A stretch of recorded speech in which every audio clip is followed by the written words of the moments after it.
Hi everyone, I'm Brittany and this is Emily and we're two of Festival's dietitians, and today we're sharing a meatless recipe with you that actually packs a lot of flavor. That's right, Brittany. Today we're making something that's kind of a staple in a lot of different countries. We're making Caribbean beans and rice. Yes, so a lot of different cultures across the Caribbean, Central America, beans and rice is a staple for a lot of their meals. That's right. I actually had the opportunity to study abroad in Costa Rica, and we had beans and rice for every meal. Breakfast, lunch, and dinner. Exactly. So basically we kind of looked at all the recipes and picked out our favorite pieces from each one and made our own little Caribbean beans and rice recipe.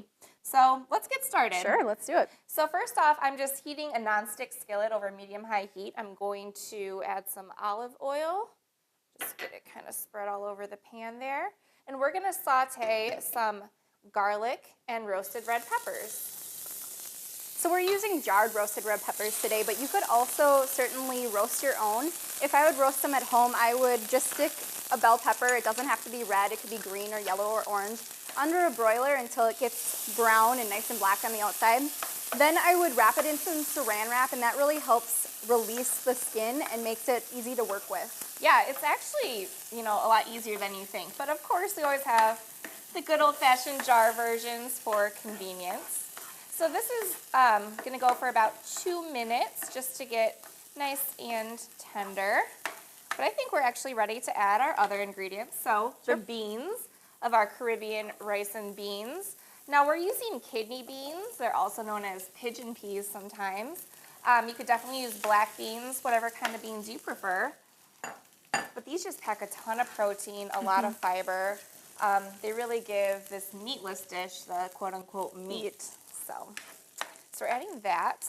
Then next, do you want to talk about our coconut milk? Sure, yeah. This is just some light coconut milk that you can find in the cans in our ethnic foods aisle. Yes. Adds some really great tropical flavor.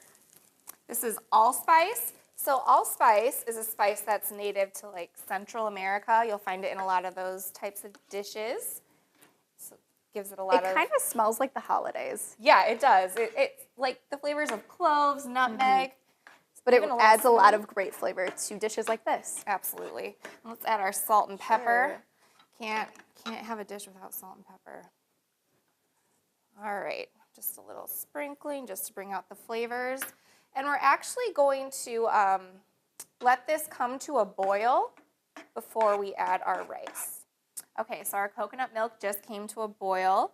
So I've turned down the heat a little bit, and now we can add our rice. So today we're going to use one of our favorites. Again, we're using Steam Fresh brown rice. This is just a microwavable rice. It's a super simple side, and it helps make this dish a 20-minute meal. You could certainly use just the long grain brown rice that's uncooked. You just need to add some more coconut milk and maybe a little bit of water and let that cook longer. Usually takes about 20 to 30 minutes for the rice to be done. Right, so the Steam Fresh rice just kind of speeds up the process. You don't need to wait for the rice to absorb all the liquid like you would with dry rice. But we still do want to get all the flavors of this, all the spices, all the coconut milk, all the pepper, all those flavors into this rice. So we're going to let it sit for about 5 to 10 minutes. Just to let all those flavors work really together. Yep. Yeah, so I'm actually going to cover this and let it simmer. All right, so it's been about 10 minutes, and it's smelling great in here. Like you said, it smells like the holidays with that allspice in there. So I'm going to get ready to dish it up for both of us.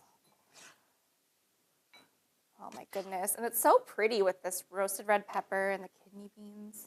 And we really like this dish because not only is it a one-dish meal, but it's a great plant-based meal.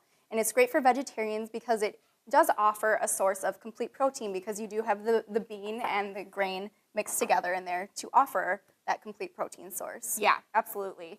And you could actually jazz it up a little bit more with hot sauce if you prefer something a little bit more spicy. I know you had talked about maybe throwing in some mango. Yeah, or diced pineapple. I would really like to add some sweetness. So I'm just topping this with a little bit of cilantro. Now, Caribbean rice and beans, the herb they typically use is oregano, but we love cilantro. We thought it would go really well with rice and beans and peppers, so we're giving this a shot, and it's so pretty and colorful too. So let's dig in. Wow, so much flavor. This is really, really yummy. Well, we hope you give this Caribbean-inspired recipe a try. And remember, you can always eat well with Festival Foods.